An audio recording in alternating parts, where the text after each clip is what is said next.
Fala pessoal, tudo certo? Acabamos aí então de empatar com o Vasco da Gama, foi o resultado que o Internacional conseguiu. E depois do primeiro tempo, dá para se dizer que, ufa, conseguimos o empate. O Inter fez no primeiro tempo muito ruim, foi completamente dominado pelo Vasco da Gama. Só foi ter alguma atitude no jogo a partir do momento que tomou o gol do Vasco.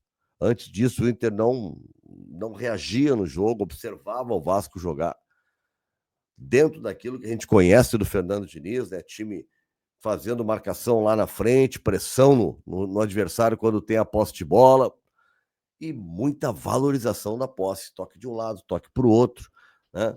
Aquela coisa de ficar tendo sempre, fazendo aqueles montinhos que faz o Fernando Diniz, né? Onde tá a bola, ele coloca sempre tentando ter a maioria de jogadores naquele espaço, então vai todo mundo para aquele lado e fica trocando, até que dá uma invertida. E várias vezes teve invertido no lado para o Bernabé, né? Atrás das costas do Bernabé. E aí a gente viu o Inter atrapalhado. Primeiro tempo, constrangedor. Constrangedor. E além da questão tática, esse é um detalhe que o Roger chamou a atenção na entrevista coletiva no final do jogo. Ele disse, ok, tem coisas que eu vou corrigir, né? Que eu preciso corrigir, foi mal, né? Taticamente, nós perdemos taticamente. E nós precisamos fazer correção. O Roger observou isso. Então tá, ele faz no intervalo uma meia-culpa, né? Mas daí ele cobra. Mas parei um pouquinho, vamos jogar, né? E aí? O que está acontecendo? Tá todo mundo cansado, com preguiça? O que está rolando? Né? Porque, independente, né, às vezes as pessoas ficam muito presas, assim, apenas aqueles conceitos, assim, negócio de motivação não faz a diferença, ou aquela brincadeira, né, de que, então vai perder motivado. Não, não. O futebol, qualquer especialista, profissional de futebol sabe, tu tem 4 valências fundamentais, né? Uma é a questão técnica, os melhores jogadores, isso é o mais importante na montagem de um time. Em segundo lugar, a questão tática, que é o jogo coletivo desse time. Depois tu tem a questão física. Futebol hoje é intenso, é velocidade, é marcação alta, é fôlego. Para tu estar concentrado o tempo todo, tu tem que ter condição física. E o último quesito é o motivacional, foco no jogo. Porque isso determina a assimilação daquilo que foi pensado no treino e coisas desse tipo. Então não dá para subestimar isso, gente. E tem alguns jogos que esse item que eu coloco como quarto, ele pode ser protagonista. Porque, ok, vamos colocar ele em segundo lugar, então, tá? A primeira questão não foi técnica. Tecnicamente, a meu ver, o grupo do Inter é melhor do que o do Vasco. Então não foi qualidade de jogadores. Bom, taticamente, o Inter foi superado? Foi. Agora, ele poderia ter dado uma equilibrada, pelo menos na motivação. Cadê aquele Inter que a gente viu contra o Ceará, por exemplo, em outros jogos, que é contra o Santos, que é marcação, pressão no homem da bola, intensidade na marcação, querer tirar a bola do adversário o tempo todo. O Vasco girava a bola de um lado para o outro, comodamente, de um lado para o outro, comodamente. Né? Dominou o primeiro tempo de uma forma absolutamente confortável. E isso aí preocupou muito o torcedor, porque o torcedor até depois, ele começa, eu tô só botando aqui para pegar meus números do jogo, ele começa a apoiar, mas ele até saiu, e quando sai o gol do Vasco, o torcedor, ele tá ali incomodado com o que tá acontecendo, tem vaias, tem murmúrio, porque eu já falei isso várias vezes, o torcedor, ele não leva só em conta se o cara é bom, ruim, se ele vê que pelo menos há esforço, a mobilização, a tentativa, ele se envolve com o jogo e apoia o jogador. O problema é que o primeiro tempo, gente, nossa senhora, o Inter vai finalizar já lá depois de tomar o gol. É a 10ª finalização do Vasco contra nenhuma do Inter quando sai o gol. E aí o Inter termina até com 8 finalizações contra 14 do Vasco. Mas daí tu vai pro segundo tempo, o Vasco, deixa eu dar uma olhada aqui, tem uma finalização, tá? Deixa eu até ver a qualidade dessa finalização aqui que eu botei. É uma finalização no gol, não é chute forte, é uma defesa do Rocher. Ok, tá. O Inter tem 19 finalizações no segundo tempo. Tem 68% de posse de bola no segundo tempo. O Vasco teve 56% de posse de bola no primeiro tempo. Quer dizer, o Inter resolveu jogar depois que tomou o gol. né? Porque daí parece que deu uma ligada. Opa! E o Inter, gente, só consegue ganhar. O Inter não é um elenco de super craques, né? Tira o nosso melhor jogador, que é o Alan Patrick, o time cai muito de produção. O Inter consegue jogar famoso no limite. Ele precisa estar, né, muito ligado. Precisa estar todo mundo focado. Como ele joga as Copas. Que até quando ele tem dificuldade no jogo, ele consegue se virar.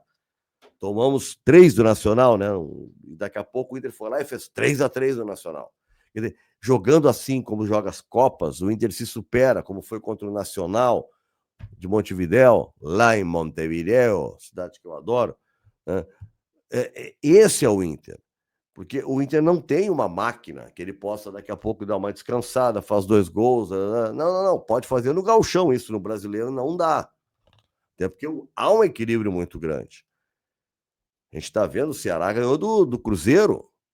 E o Ceará que o Inter ganhou só de 1-0, foi um horror, e a gente fica preocupado, mas o Campeonato Brasileiro tem essa característica, né? Tem essa oscilação.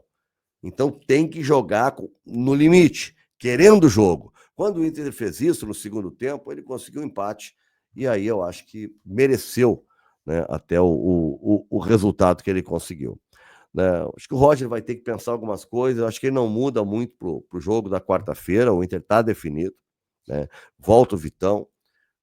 O Gabriel Mercado tem que estar muito sem condição ainda para ficar na reserva do Cleiton Sampaio, mas isso é uma outra questão, né? Mas eu acho que volta o Vitão, o time será o mesmo, tá? E também tem pouco tempo para testar outro jogador, mas eu acho que tem que começar a ser testado o outro na vaga do Wesley. A má fase do Wesley já está durando muito tempo.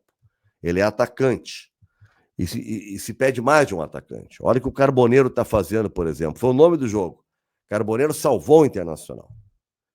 Ele fez o gol, poderia ter feito o outro, mas é quem incomoda, ele perturba o adversário, ele se preocupa com o Carboneiro.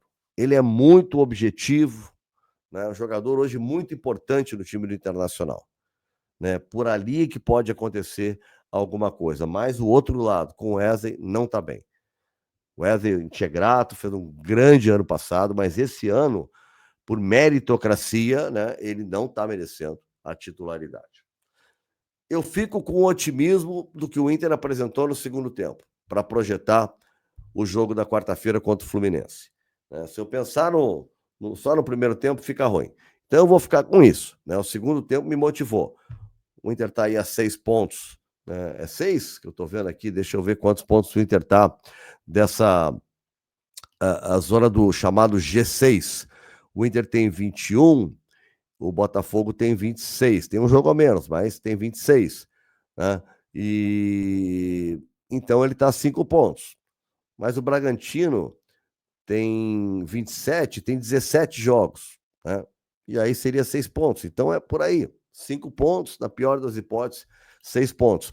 O que, né, não era o planejamento que eu sonharia, eu queria estar disputando o título, mas dentro do que estava antes da parada da Copa, tá ótimo. Né? Agora é focar no Fluminense, aproveitar da má fase do Fluminense, tentar passar pelo Fluminense, né? E focar muito na Copa do Brasil, sem nunca abandonar o resto, gente. Para focar em alguma coisa, tu não precisa largar de mão o resto. O Brasileirão nunca se larga de mão. É ele que determina o que vai acontecer no teu próximo ano. Porque tu pode chegar numa final de Libertadores, uma final de Copa do Brasil, e se tu não ganhar, tu não vai disputar a Libertadores do ano que vem. É o Brasileirão que te dá essa possibilidade. Então esse é ouro. Tu nunca pode desleixar dele, como fez o Inter antes, né, de ter acontecido a Copa do Mundo, antes da parada do futebol brasileiro. Aquilo não pode voltar a acontecer. Aconteceu hoje no primeiro tempo. Não pode voltar a acontecer. Tá legal? Vamos lotar o Beira-Rio na quarta-feira para que o Inter consiga uma vitória consistente em cima da equipe do Renato Portaluppi. Tá bom? Deixe teu like aí, ativa as notificações, seja membro do canal do Nando Gross, né? Seja um assinante do canal. E se não está inscrito, te inscreve aqui no meu canal. Tá legal? Muito obrigado, a gente se vê.